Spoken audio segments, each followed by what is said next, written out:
La grosse préoccupation d'un étudiant, d'un travailleur, d'une travailleuse immigrée, c'est le titre de séjour. Mais tu n'as pas le droit, en fait, de faillir. Tu n'as pas le droit de faiblir. Je crois que tu n'as pas compris où tu es tombé, en fait. Là, tu dois travailler parce qu'il y en a 10 000 qui attendent dehors un poste, un travail comme le tien. On a tous été colonisés, en fait. Vous n'êtes pas les seuls. Mais on peut construire autre chose. On peut raconter une autre histoire maintenant. Bonjour à tous et bienvenue sur Permis de réussir, nouvel épisode de Permis de réussir, le podcast créé et produit par Easy Paper. Je suis Arnold. Je voudrais tout d'abord vous remercier, mais vraiment un grand merci pour le premier épisode, que ce soit pour les vues, les commentaires, les partages surtout.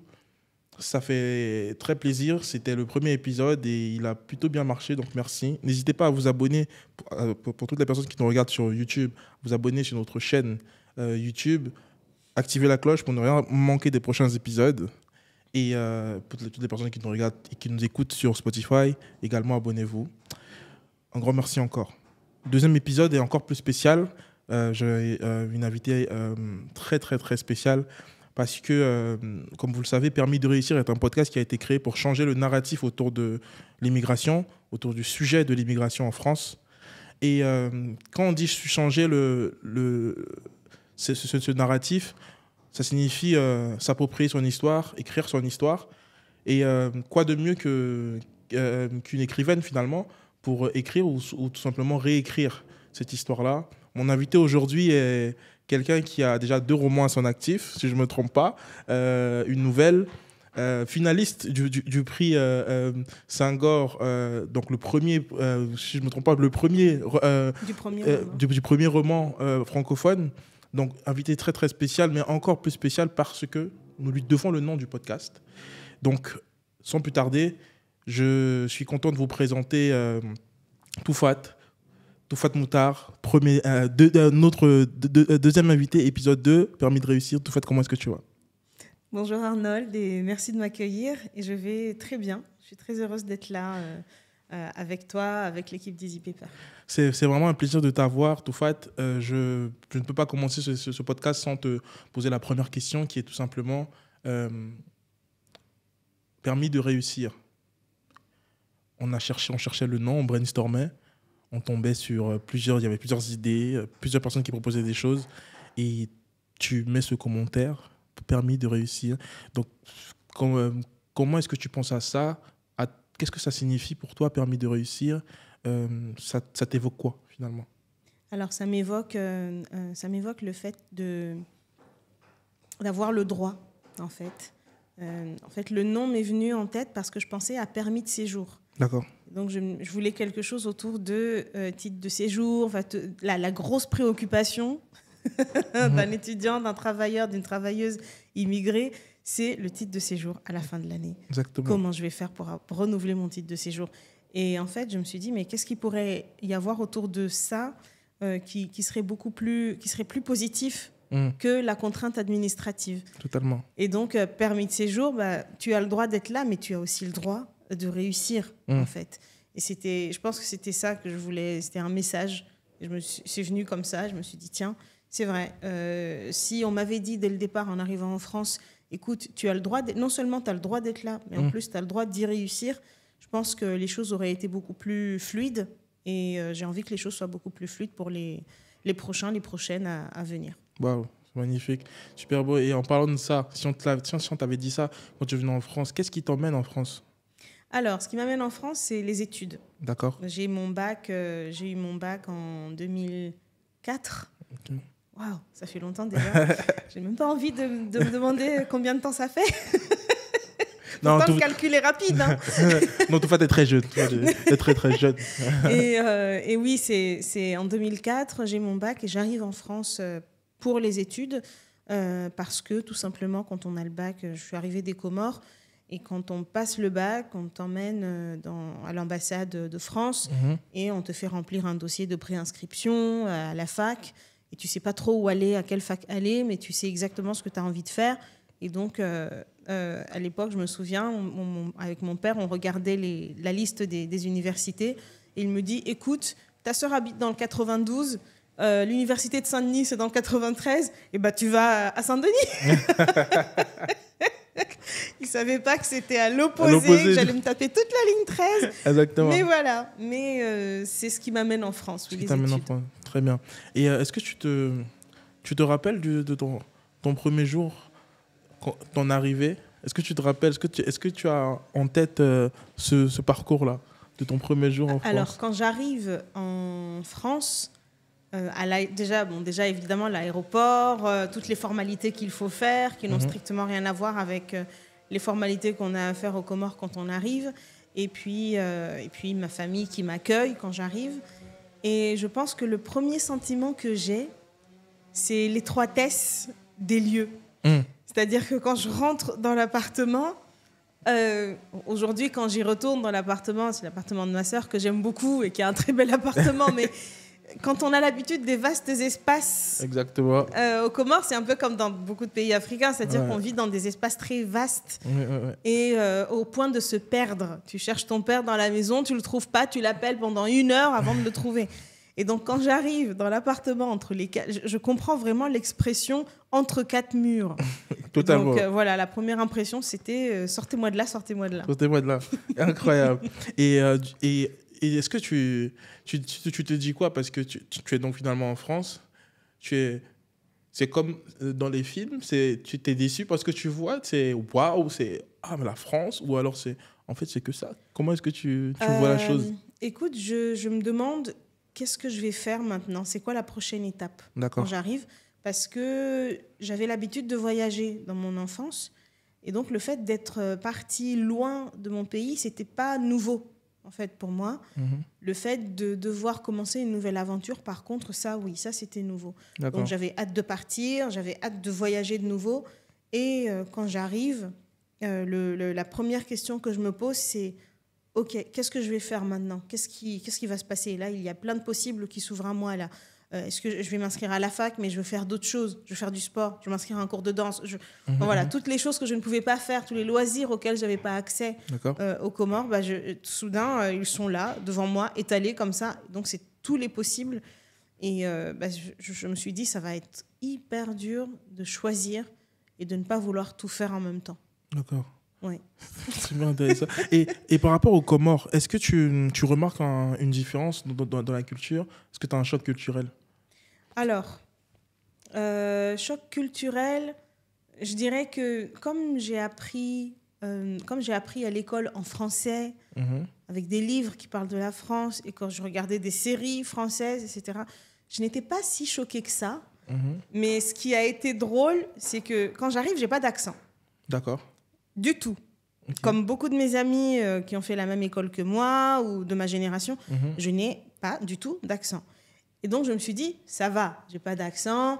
Donc, a priori, ça devrait pouvoir aller. On devrait le faire. Okay. Voilà, l'intégration ne devrait pas être trop difficile. Et en fait, c'est un piège. Ah bon? Parce que quand tu n'as pas d'accent, on s'attend, déjà, on pense que tu es né en France. C'est vrai. On pense que tu maîtrises certaines expressions. Et on pense que certaines choses sont plus faciles à comprendre pour toi. Exactement. Et par exemple, il y a une expression que j'ai encore en tête, c'est, tu sais, la phrase « tu m'étonnes ». Ouais. J'arrive en France, je discute avec une amie et je lui parle de, je ne sais plus, je lui parle de quelque chose qui m'est arrivé. Ouais. Je lui partage une anecdote. Et quand je finis, je lui dis, mais si tu savais, j'étais tellement énervée, c'était tellement fatigant. Elle m'a dit, bah oui, tu m'étonnes. Je la regarde, je dis, comment ça, je t'étonne, enfin, c'est normal que je sois fatiguée après tout ce que je viens de te raconter. Elle me dit, oui, non, mais bah ouais, tu m'étonnes. Et donc, je ne savais pas, je la regarde, qu'est-ce qu'elle me raconte? Et donc, je passe outre. Puis après, un autre jour, on discutait encore, elle me demandait d'où je venais, c'était une amie de fac. Et quand je lui raconte mon parcours, que je lui dis que je suis partie de mon pays après avoir eu mon bac pour venir faire mes études, elle me dit, d'accord, c'est pour ça que tu n'as pas compris quand j'ai dit tu m'étonnes. Alors, je t'explique. Tu m'étonnes, ça veut dire... Et elle m'explique l'expression. Et après, elle me regarde comme si je venais d'une autre galaxie. Et elle me dit, mais c'est incroyable ce que tu dis. On dirait les histoires qu'on voit dans les reportages sur France 2. pour ça que ce podcast, il est important. Totalement. Parce que je pense qu'elle s'est imaginée que j'étais arrivée à la nage, j'en sais rien, que j'étais arrivée dans certaines circonstances, ou en tout cas, rien que le fait que je sois arrivée, que je sois partie de mon pays, que j'ai quitté ma famille, mes amis, tous mes repères, pour elle, déjà, c'était énorme. C'est énorme, ouais. Et c'est à partir de là que je me suis rendu compte que oui, en fait, c'est énorme. Que tu arrives à la nage ou que tu arrives en avion, le fait de quitter tes repères, c'est un acte héroïque, en fait. Totalement. Malgré nous, mais c'est un acte fou. héroïque. En fait, c'est fou quand je t'entends parler, je me rends compte qu'on a vraiment un peu tous la même expérience, mais juste de façon différente. Mais c'est fou parce que j'ai les mêmes histoires avec des camarades, pareil. Les expressions. Les expressions, c'est incroyable. C'est-à-dire des termes qu'on dit, par exemple, dans mon pays d'origine, qu'ici, on me disait, mais de quoi tu parles? Par exemple, fréquenter, c'est aller à l'école au Cameroun. Ici, quand tu dis fréquenter, on te dit, hein? Non, mais où est-ce que tu fréquentais? Ou même des mots que tu sors, par exemple. Oui, est-ce que tu connaîtrais pas le gérondif Et donc, le gérondif. Mais toi, tu parles comme dans les livres, toi, en fait. Je dis, en même temps, j'ai appris avec les livres. Comment veux-tu que je parle autrement? Mais c'est vrai que c'est assez étonnant. C'est assez étonnant. En fait, aujourd'hui, dans ce podcast, ce qui nous intéresse, c'est, comme je t'ai dit, c'est vraiment changer le narratif autour de l'immigration. Montrer que finalement l'immigration en France c'est quelque chose de positif et il y a vraiment des immigrés qui font des choses, qui font de belles choses et ton parcours est un parcours inspirant. C'est d'ailleurs pour ça que tu es invité aujourd'hui et en fait je me dis on va s'intéresser à plusieurs choses. Là on a parlé de ton arrivée mais on va parler aussi de ton parcours professionnel, ce que tu fais. Ma première question que j'ai déjà pour la seconde partie du podcast, c'est quelle est ta première expérience avec l'administration en France? Parce que finalement, tu es là, tu dois être inscrite à la fac, tu viens d'ailleurs. Ta première expérience avec l'administration française, comment ça se passe? C'est la sous-préfecture, la sous-préfecture d'Antony, où il faut se rendre à 4h du matin. Donc, j'étais allée dormir la veille 4 heures. Ouais. Et encore, il y a des sous-préfectures, il faut aller la veille. Donc celle-là, j'y vais. Je vais dormir la veille chez un ami de la famille. Et l'ami de la famille en question, comme il sait que je suis novice, il me dit, écoute, c'est trop tôt pour toi. Je vais aller faire la queue pour toi à la préfecture. Et toi, tu arrives vers 7h, tu me rejoins et tu prends ton ticket. Quand on m'aura donné ton ticket, tu prends ton ticket et tu rentres. Donc oui, c'était ça ma première expérience.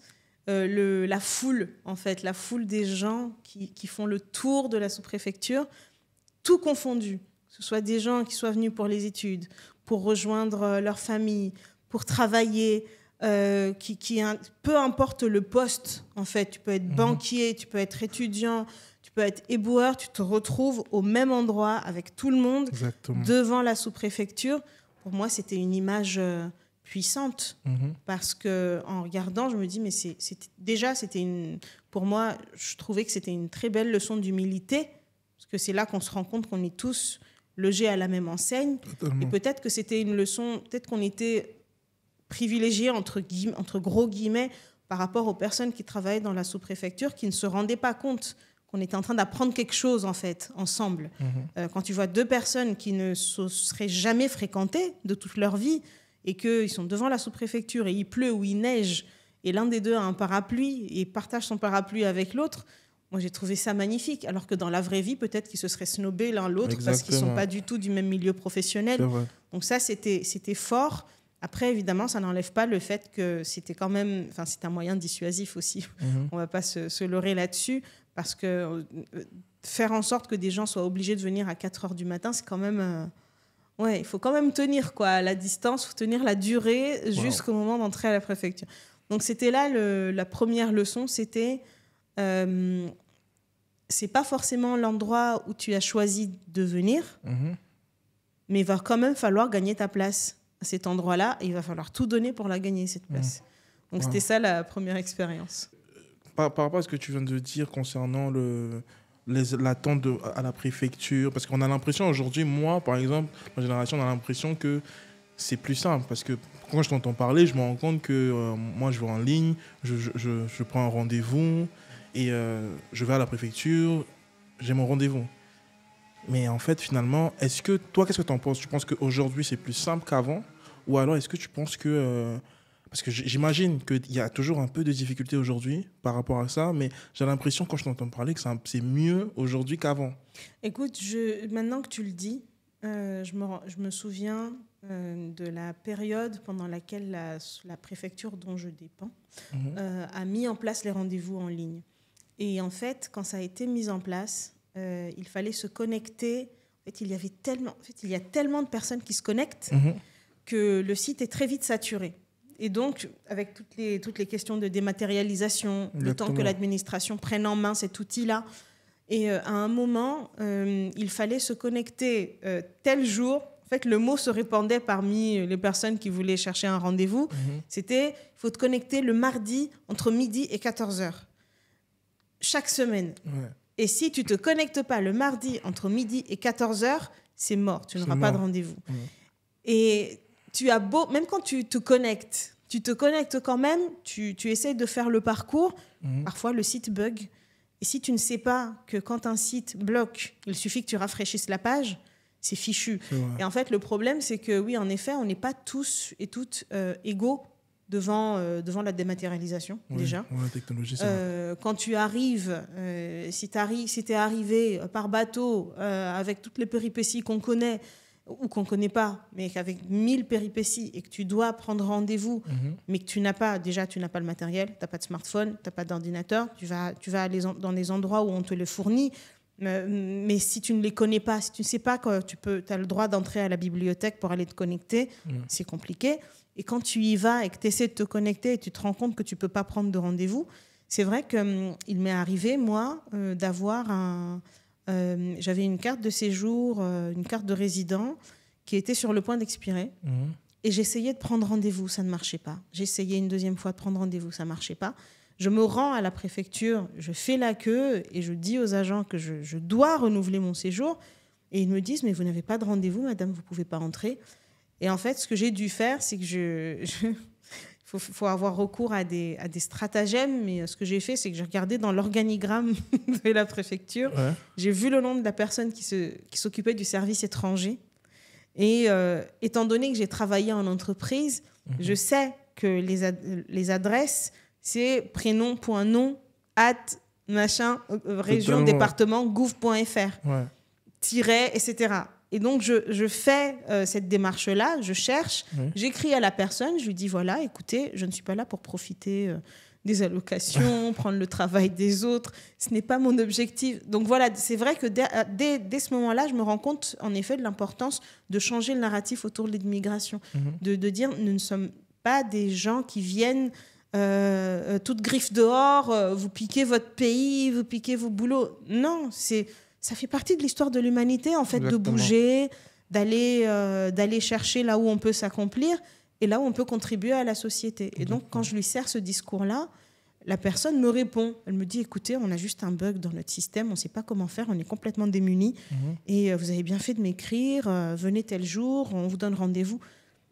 Et là, je me suis dit, mais si toutes les personnes qui n'ont pas eu la présence d'esprit... C'est ça que j'allais dire, l'information, la prise, c'est incroyable. Ceux qui ne savent pas, et c'est là que je m'en rends compte, quand j'arrive en préfecture et qu'on me dit, c'est bon, on me donne mon récépissé, là, je suis arrivée en premier, et quand je récupère mon récépissé, j'ai cette scène encore en tête, je vois toute la foule des gens, des désespérés de la terre qui viennent, mais qui rentrent en masse dans la préfecture.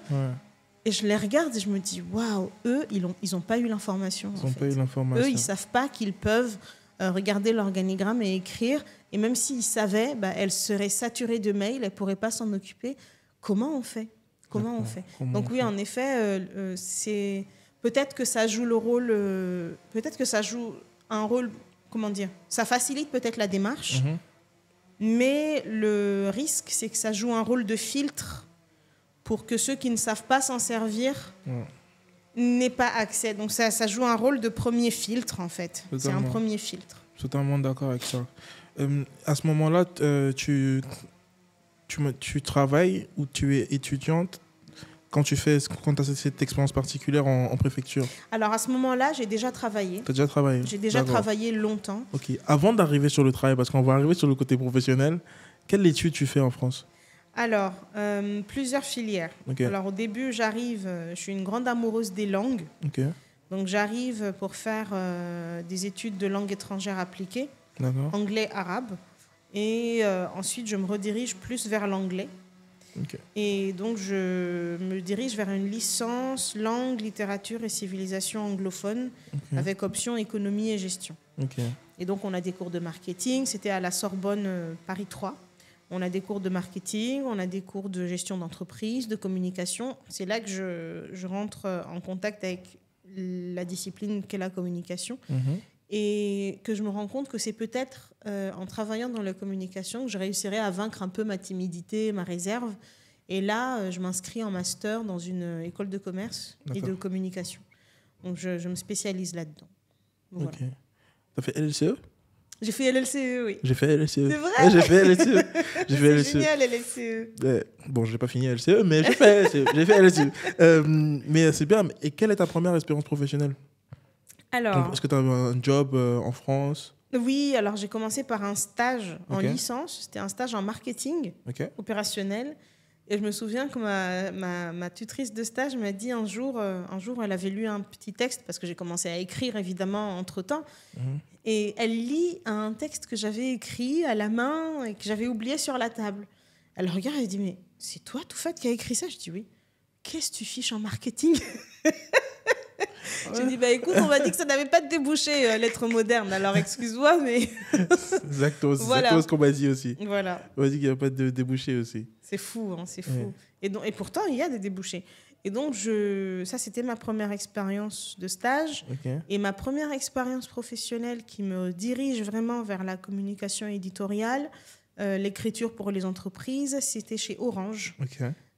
Entre 2009 et 2010, où j'avais une maîtresse de stage qui était géniale et qui m'a fait découvrir le journalisme d'entreprise. Donc, à l'époque, les blogs d'entreprise, ça a commencé pour moi à ce moment-là. Et c'est à ce moment-là que je me suis rendu compte qu'il y avait une bascule entre les métiers de la communication tels qu'on me les avait enseignés et tels qu'ils étaient en train d'évoluer. Et pour revenir sur ta première expérience professionnelle, est-ce que tu as l'impression que... Si tu réussis à te rappeler du parcours, c'était facile de l'avoir? C'était difficile de rentrer dans le milieu professionnel en tant qu'étrangère en France? C'était... Par rapport à tes camarades, peut-être, par rapport à... Alors, ce n'était pas difficile parce que je me sentais vraiment dans mon élément. Maintenant, ce qui était complexe, c'était le rapport au travail. Par exemple, dans mon premier job étudiant, j'étais caissière chez Bricorama. Et donc, d'ailleurs, je fais un coucou aux équipes de Bricorama qui étaient super. Et donc, je vais travailler le week-end, tous les week-ends.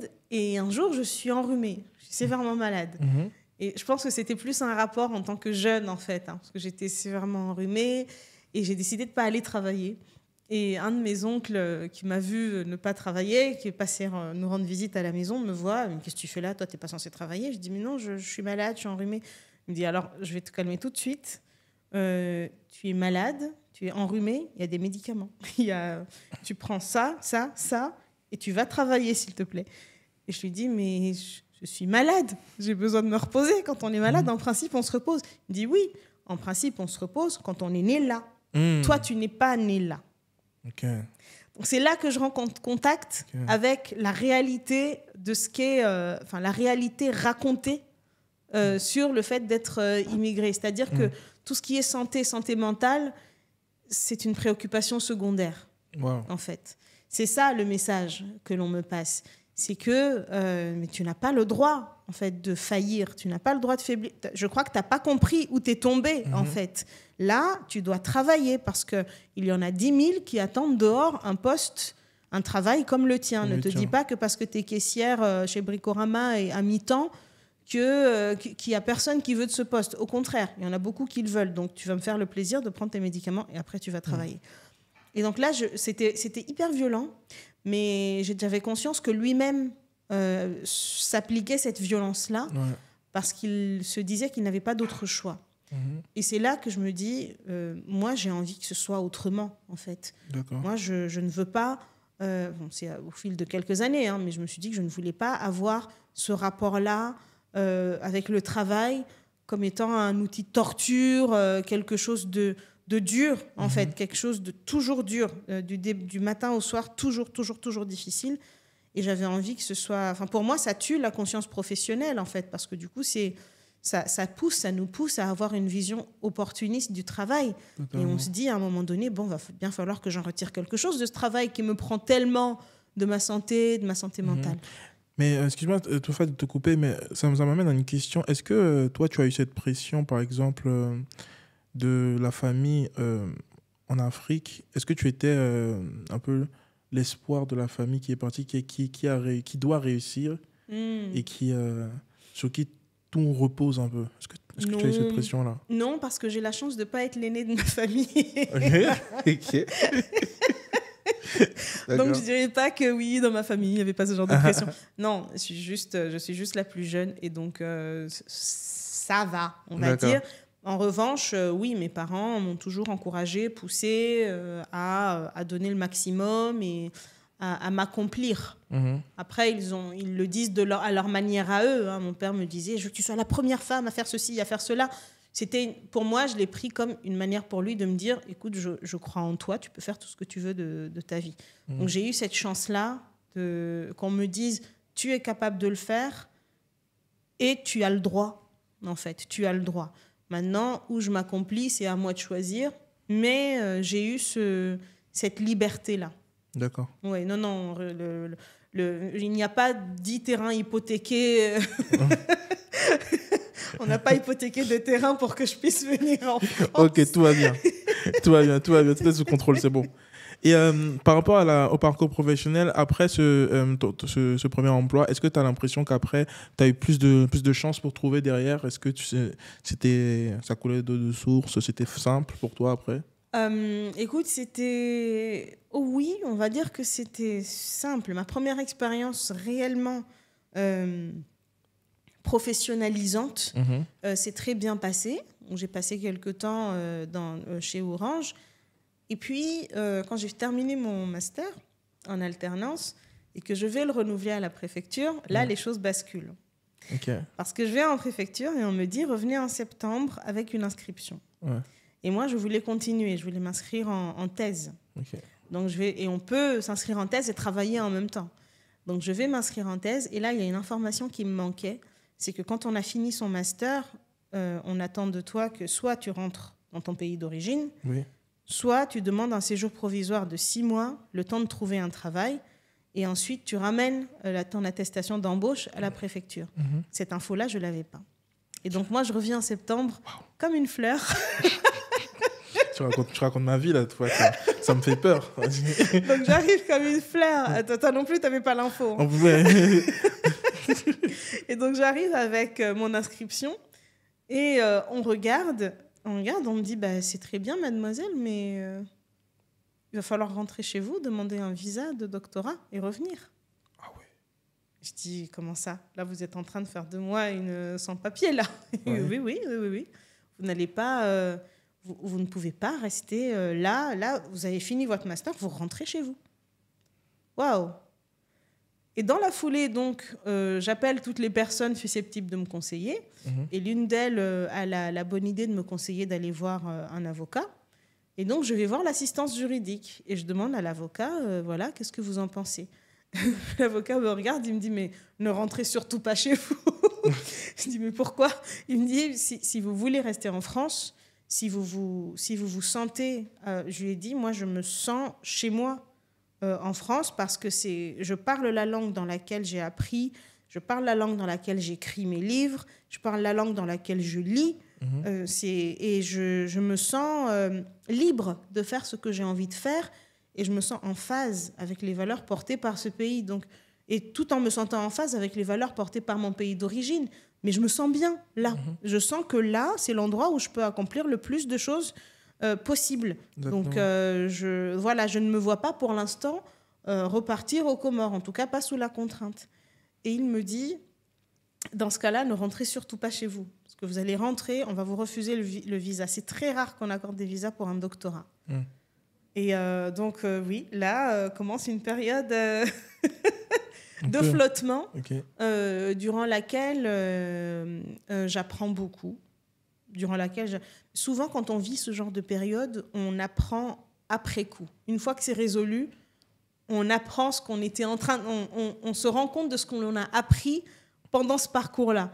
C'est une fois arrivé qu'on se rend compte de toutes les forces que l'on a acquises sur le chemin, en fait. C'est pas pendant qu'on chemine. Pendant qu'on chemine, on est trop occupé à râler, à se plaindre, à avoir peur, à se dire mais comment je vais faire, à essayer de rester imperméable aux remarques qui fusent autour de soi. Mais qu'est-ce que tu fais encore là? Mais tu devrais repartir. Mais c'est pas une vie. Mais tu peux pas continuer comme ça, etc. Et une fois qu'on arrive, on se retourne et on se dit d'accord. Tout au long de ce chemin-là, j'ai développé des capacités d'adaptation. J'ai débloqué j'ai pris contact avec ma créativité. J'ai développé ma capacité à trouver des solutions à mes problèmes. J'ai développé énormément de compétences. En fait, j'ai construit ma résilience. Totalement. J'ai construit la force de résilience qui va me permettre de surmonter les prochaines épreuves. Parce que j'ai toujours en tête cette phrase de Mandela, c'est que quand tu arrives au sommet d'une colline, tout ce que tu vois, c'est d'autres collines. C'est une infinité d'autres collines. Ça ne s'arrête jamais, en fait. Exactement. Et le but, c'est pas d'arriver au bout et de ne plus avoir d'épreuves du tout, même si on aimerait bien trouver des petites oasis et se poser « Ah, enfin, plus d'épreuves ». Ça arrive dans Le Roi Lion, quand les personnages trouvent le paradis à la fin. Mais dans la vraie vie, non. Dans la vraie vie, ça ne s'arrête jamais. Et donc oui, c'est vrai, il nous arrive des moments où on traverse ce genre de dôme d'épreuves pour ensuite engranger cette force. Moi, je pense que c'est ça, la plus grande force d'une personne. Non, en fait, on est poussé, on est appelé à chercher au plus profond de nous-mêmes, en fait, des ressources pour s'en sortir, pour continuer à aller travailler, le sourire aux lèvres, alors que, contrairement à certains de nos collègues, on ne rentre pas tous les week-ends chez nos parents, par exemple. Exactement. Totalement. Je pense que vous remarquez bien le don de storytelling qu'a Toufat. Ça ne se cache pas. Mais par rapport à ça, d'ailleurs, Toufat, est-ce que tu peux nous citer, parce qu'on te connaît en tant qu'écrivaine, quelques ouvrages de tes ouvrages que tu peux nous en parler? Oui, alors j'ai écrit un premier recueil de nouvelles qui s'appelle Âme suspendue et qui parle, on va dire, qui parle de mon expérience à la fois en France et aux Comores à travers des personnages. C'est pas moi, mais c'est des personnages à qui je prête la façon dont j'ai vécu les Comores et la France. J'ai un roman qui s'appelle Vert cru. Et c'est ce roman-là qui a été finaliste du prix Senghor, du premier roman francophone, qui parle d'une jeune femme née en France qui part à la recherche de ses origines et de sa mère biologique aux Comores, qui finalement se découvre elle-même. Ce livre-là, je l'ai écrit justement pendant ma période où j'étais en train où je tentais de me régulariser, donc je l'ai écrit pendant cette période-là. Et Le Feu du milieu, c'est mon deuxième roman, paru aux éditions Le Bruit du Monde en 2022. Et ce roman-là, c'est un peu un retour, pas un retour, c'est un roman dans lequel j'essaye de m'appuyer sur l'imaginaire comorien pour faire vivre l'imaginaire au sens universel. J'essaie de m'en servir comme de quelque chose d'universel. Parce qu'on nous dit toujours, on a toujours l'impression que ce qui est universel, c'est ce qui est européen. Ouais. Et je pense que ce qu'on apporte en tant que personne immigrée, c'est aussi nos imaginaires à nous, qu'on vient confronter aux imaginaires d'ici, et on se rend compte, en fait, quand on les exprime, on se rend compte qu'on se ressemble beaucoup plus que ce que l'on croyait. Le Feu du milieu, quand il est sorti, moi, je pensais qu'il allait parler aux gens qui s'intéressent aux Comores ou qui s'intéressent peut-être, on va dire, à l'Afrique, ce grand pays, puisque parfois on le voit. Voilà. Et en fait, finalement, quand je vais le présenter, il y a un endroit, un jour, je l'ai présenté en Haute-Savoie, et j'ai une dame qui est venue me voir, qui me dit « Mais c'est fou, votre livre me parle tellement, je m'identifie tellement à tel personnage. Moi, je la regarde, je lui dis, mais comment ça, vous vous identifiez à ce personnage ? Elle vous a touché, c'est ça que vous voulez dire ? Non, je m'identifie à ce personnage. Ce qu'elle vit, je le vis. Et ça, c'est magnifique. Totalement. C'est magnifique. Ça donne le droit d'être immigré et en même temps ça montre que ce n'est pas parce qu'on est immigré qu'on doit venir dans l'opposition. Voilà, qu'on doit vivre constamment dans l'opposition. Parce qu'il y a toujours, quand on essaie de prendre ses appuis pour se sentir légitime, l'un de ces appuis, c'est écoute, si je suis là, de toute manière, si vous ne voulez pas de moi, si je suis là, en fait, c'est parce qu'à un moment donné, vous êtes venu coloniser mon pays. Donc, à un moment, il faut bien... Et en fait, le fait d'aller dialoguer comme ça avec les gens, moi, c'est ce que la littérature m'a permis de faire, c'est que le fait d'aller dialoguer avec les gens, avec leur vulnérabilité, leur fragilité, ça m'a permis de me rendre compte que, en fait, on recherche tous la même chose. Et que ce n'est pas parce que je suis là et qu'un jour, quelqu'un de très mal informé m'a peut-être fait comprendre que je n'étais pas chez moi, que je devrais ne pas me sentir chez moi et que je devrais vivre là en opposition avec... J'aurais une question sur ça, d'ailleurs, sur ce que tu dis là. Ouais. J'aurais une question sur ça plus tard parce que c'est super intéressant ce que tu as dit. Mais comment tu te lances ? Parce que t'es écrivaine, alors que finalement t'es immigrée, tu es en France, tu vis en France. À quel moment tu te lances ? Qu'est-ce qui fait que tu te lances dans l'écriture ? Dans l'écriture ? Ouais. Alors, c'était quand j'ai commencé à... J'écris depuis très longtemps. Depuis l'adolescence, j'écris. J'avais des petits romans que je fabriquais moi-même. Je pliais des feuilles A4 en deux. Je faisais comme si c'était des romans. Et puis j'écrivais dessus. J'avais mes couvertures. Et en fait, l'écriture, c'est ce qui m'a permis de... C'est mon pays, en fait. D'accord. Voilà. L'écriture, c'est mon refuge, c'est mon pays. Parce que j'ai navigué entre plusieurs pays dans ma jeunesse et que l'endroit où je me sens chez moi, c'est vraiment quand je lis ou quand j'écris, quand je crée. C'est l'art, c'est vraiment l'art en général, et surtout l'écriture. Et quand je commence à me faire publier, à être publiée, c'est quand j'écris les quelques nouvelles qui paraissent dans Âme suspendue, mon premier recueil, et une amie qui était mariée à l'époque avec un éditeur comorien me dit « Mais tes textes... il faut qu'ils soient publiés, en fait. Ce sont des textes publiables. » Donc je lui dis, écoute, très bien, moi j'aime juste raconter des histoires. C'est ce que j'aime faire. Là, depuis qu'on est là, à chaque fois que tu me poses une question, je réponds par une histoire. Donc j'aime raconter des histoires. Et c'est tout. Et elle me dit, écoute, tes histoires, il y a des gens qui ont envie de les lire. Donc, que tu le veuilles ou pas, fais ta timide si tu veux. Moi, je vais les proposer à un éditeur. Et donc, elle propose mes textes à l'éditeur qui accepte de les publier. Et donc, c'est comme ça que l'aventure commence, c'est comme ça que c'est publié. Je commence à me dire, tiens, il y a peut-être une voie qui s'ouvre là-dedans et que je me mets à écrire mon roman. Donc, c'est à partir de là que je commence à écrire mon roman. Et différents publics s'intéressent à moi. Il y a un groupe de chroniqueurs littéraires qui s'intéressent à moi aussi et à ce que j'écris. Et donc, on commence à échanger. Je commence à découvrir la littérature des pays africains que je ne connaissais pas suffisamment à l'époque.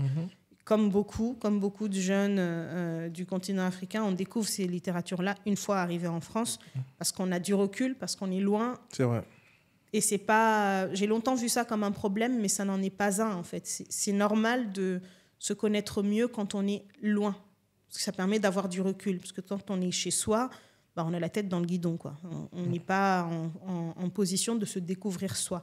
C'est une fois qu'on sort qu'on se découvre. Et voilà. Donc c'est à partir de là que je me lance.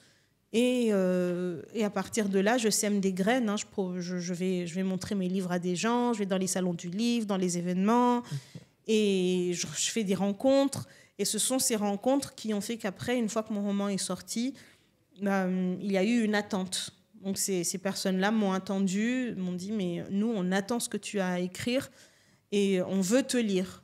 Et donc maintenant, c'est comme ça que il y a un noyau dur, un public noyau dur qui s'est constitué. D'accord. Et qui constitue des réseaux un peu autour de lui. D'accord, très bien, super intéressant.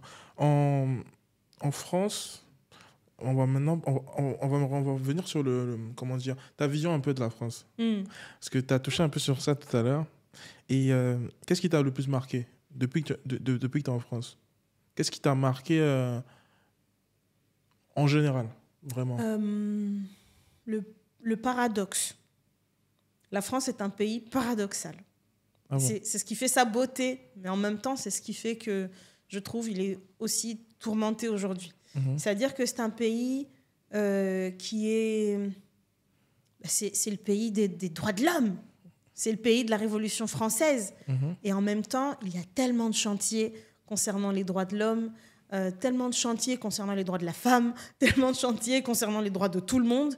Et en même temps, c'est vrai que le discours sur ces chantiers-là, sur l'inclusion, sur la diversité, sur l'intégration des personnes d'origine étrangère, il peut avoir l'air déprimant, parce qu'après, si on regarde un peu tout ce qui se dit, on se dit, bon, il n'y a pas d'espoir. Mais en fait, moi, je pense que la plus grande force de ce pays, et ce qui fait que je me sens vraiment chanceuse d'être dans un pays comme celui-là, c'est que le dialogue existe. C'est-à-dire que, oui, il y a des problèmes, oui, il y a des chantiers, oui, dans les entreprises, dans les startups, auprès des investisseurs, c'est très difficile de faire accepter son dossier quand on n'est pas né là, quand on n'est pas un homme, quand on n'est pas blond. Voilà.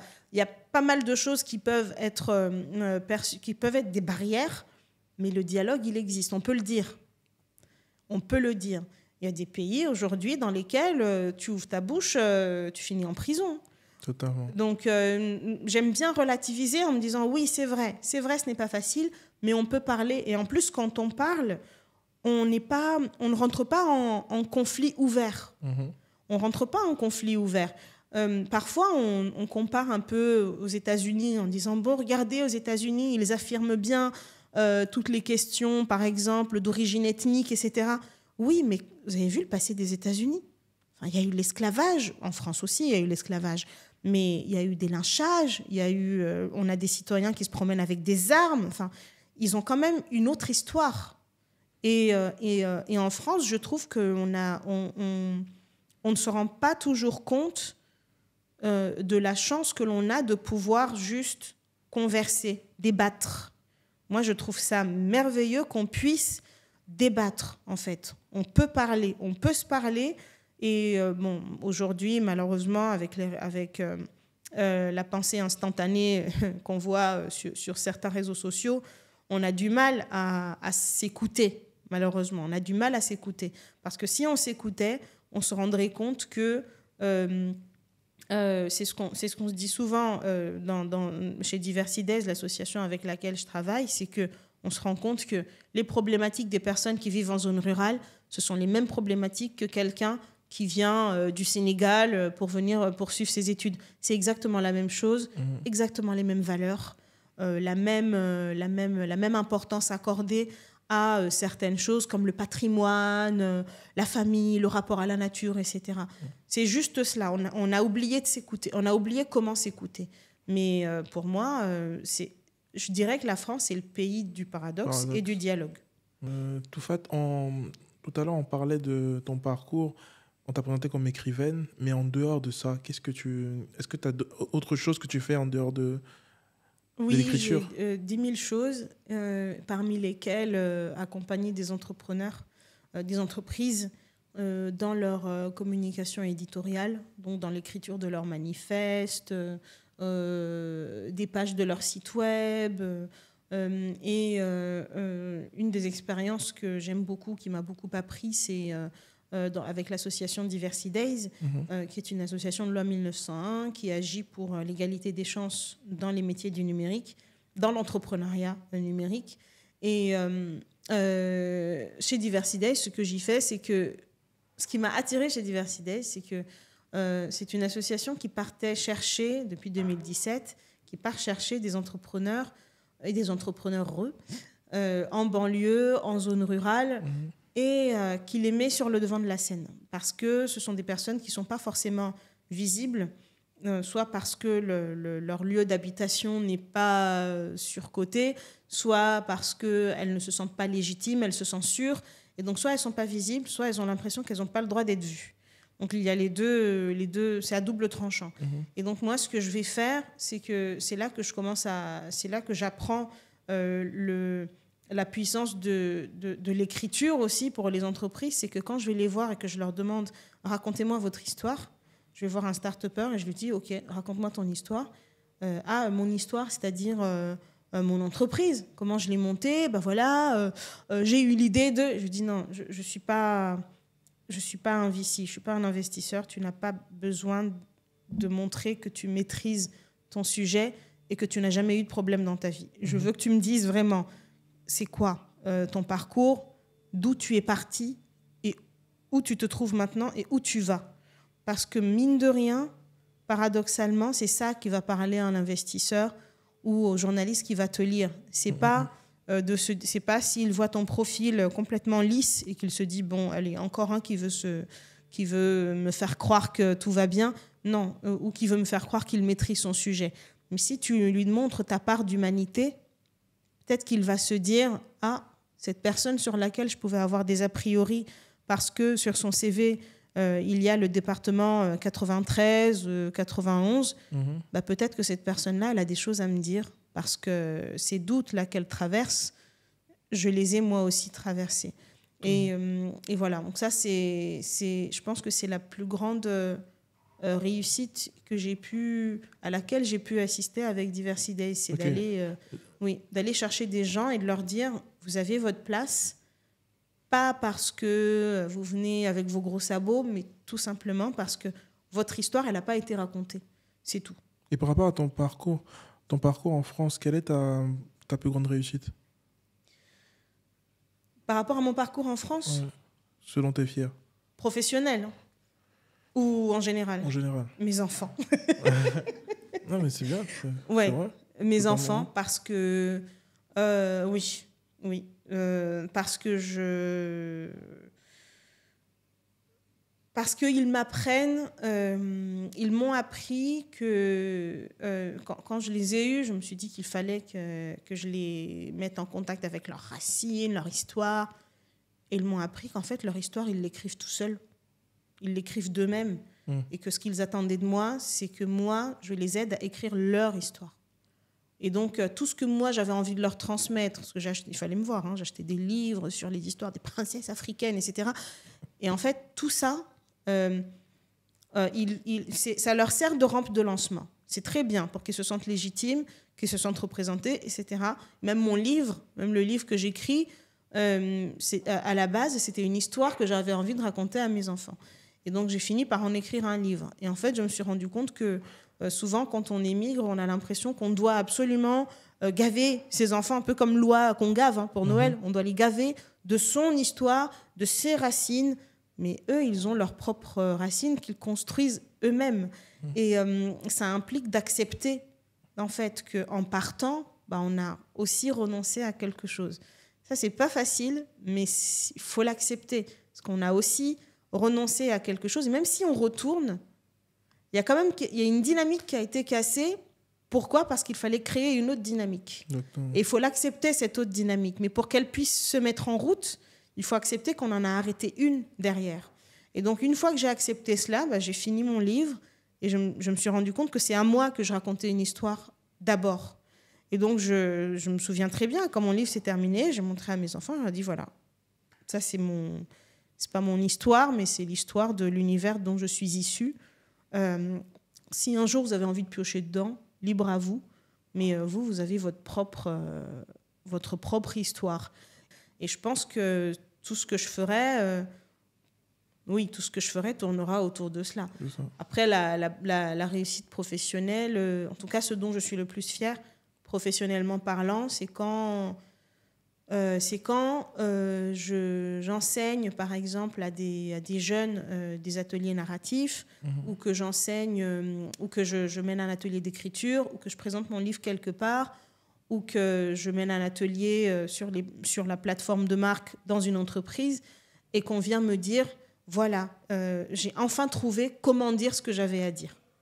Okay. J'ai enfin trouvé comment présenter mon entreprise grâce à cet atelier-là, où j'ai débloqué quelque chose. j'ai enfin compris comment je pouvais me mettre à l'écriture. En fait, moi, c'est ça, c'est débloquer la parole. Dès que j'arrive à débloquer chez quelqu'un, déclencher la parole et que je vois la personne noircir des pages et des pages pour écrire son manifeste d'entreprise ou pour écrire sa propre histoire, là, je me dis c'est gratifiant. Mission accomplie. Ok, très bien. Sur le sujet de l'immigration, on se rend compte souvent que tout le monde en parle dans les médias. C'est tout le temps l'immigration ci, l'immigration ça. Aujourd'hui, qu'est-ce que toi, Toufa, t'aurais à dire aux Français qui ne s'y connaissent pas forcément sur ce sujet, qui a peur des étrangers qui viennent voler leur travail? Qu'est-ce que tu aurais à dire et aussi à l'immigré, finalement, qui, lui, soit s'apprête à venir, soit est déjà là et ne s'y connaît pas, est dans cette procédure-là administrative, n'a tout simplement pas les réponses que toi, peut-être, tu as aujourd'hui, que tu n'avais pas aussi avant? Je penserais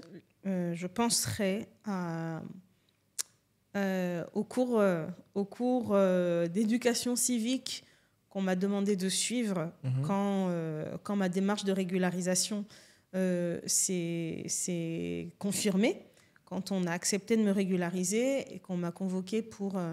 alors, il y avait un cours de langue. Donc, je me suis retrouvée avec le monsieur qui dispensait le cours de langue et on a bien discuté, on a rigolé parce qu'il m'a dit bon, vous n'avez pas besoin. Puis, il y avait un cours d'éducation civique et d'histoire de France.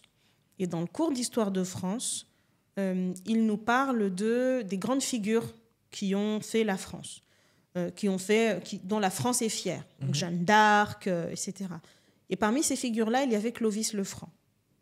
Clovis le Franc, qui est ce roi, le roi des Francs, qui arrive en France, un territoire qui est morcelé, la France, donc un territoire qui ne s'appelle pas la France, parce que ce n'est pas un territoire, c'était plusieurs territoires. La Gaule, les Celtes, les Gaulois, les Celtes, les Basques, les Occitans, etc. Il y avait énormément de territoires. Et lui, qu'est-ce qu'il fait? Il vient conquérir, en fait, par le sang, parce qu'on conquiert souvent par le sang, il vient conquérir par le sang et par la langue. Donc, il conquiert tous ces territoires-là et il les unifie par la langue. C'est pour ça que c'est la France, parce que Clovis le Franc. C'est ce que le monsieur de l'immigration nous explique. Okay. Et donc, quand il nous explique ça, moi, je le regarde, je me dis, mais il est sûr, lui, qu'il veut vraiment nous donner... Enfin, il est sûr qu'il donne un narratif positif de la France, là, parce que là, il est en train de nous expliquer. Et donc, à la fin de la leçon, il nous explique que, voilà, vous voyez, on a tous été colonisés, en fait. Vous n'êtes pas les seuls. Mais on peut construire autre chose. On peut raconter une autre histoire maintenant. Wow. C'était magnifique. C'était une leçon. Ça m'a donné ça dénotait de l'image que j'avais de la préfecture, de l'administration liée aux étrangers.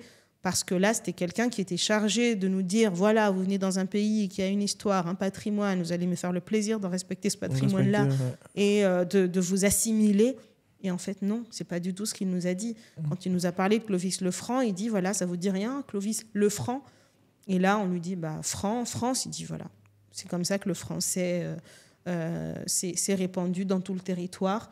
Donc, il y a des langues derrière le français. Vous allez à Toulouse, les stations de métro portent un nom en français, un nom en occitan. Vous allez au Pays Basque, vous avez des discours très révolutionnaires, très indépendantistes. Vous allez en Corse, c'est la même chose. En fait, on est tous colonisateurs et on est tous colonisés. Et ça m'a renvoyé, moi, à l'histoire des Bantous qui ont colonisé une grande partie du continent africain, ce qui fait que maintenant, dans la plupart des langues africaines, on retrouve des mots similaires, alors que ce sont des endroits qui sont complètement éloignés les uns des autres, et que c'est le continent qui contient le plus de diversité génétique au monde. Il y a plus de points communs entre un Sénégalais et un Finlandais qu'entre un Sénégalais et un Congolais. Donc, quand il nous explique tout cela et qu'il nous dit, voilà, c'est Clovis le Franc qui unifie la France par la langue, donc on a tous une expérience de ce que c'est que d'être colonisé. Donc, vous n'êtes pas seuls. Donc, moi, ce que je dirais peut-être aux Français, là, de toutes origines confondues, et aux personnes immigrées qui se sentent peut-être françaises, c'est que la France, c'est un des pays qui, à son insu, aujourd'hui, à son insu, qui représente le plus la multiplicité. Et en fait, on l'a oublié au fil des années. Et c'est peut-être à nous de le rappeler. Peut-être qu'on est là pour le lui rappeler à la France qui elle est, et qu'elle est un endroit, un creuset de la rencontre des civilisations, de la rencontre des sociétés, et que ça a toujours été cela qui a fait sa richesse. Et que voilà, si aujourd'hui, on dit qu'on vient du Cameroun ou du Congo, tout comme hier, on disait qu'on venait de la Gaule ou du Pays Basque, quoi. Exactement. Clovis Lefranc, honnêtement, je ne connaissais pas du tout. Vous apprenez des choses sur Permis de réussir. Donc, merci, franchement, merci Toufat pour ce témoignage. L'avant-dernière question que je vais te poser, c'est pour toi, l'immigration, c'est quelque chose de positif? C'est un peu une question rhétorique, mais bon. Immigration positive. Ça fait partie de l'expérience humaine. Et ça fait partie de la richesse de l'expérience humaine. Je dirais qu'on ne peut pas... Comment je vais dire ça? En fait, je n'ai pas envie d'être simpliste. Parce que si je dis que c'est quelque chose de positif, j'ai peur qu'on me rétorque « Ah bah oui, mais bon, vous avez vu, vous venez des Comores, aux Comores, il y a l'île de Mayotte, et vous avez vu ce qui se passe en ce moment, etc. » Donc, je dirais plutôt que l'immigration fait partie de l'expérience humaine et que c'est à nous de la rendre...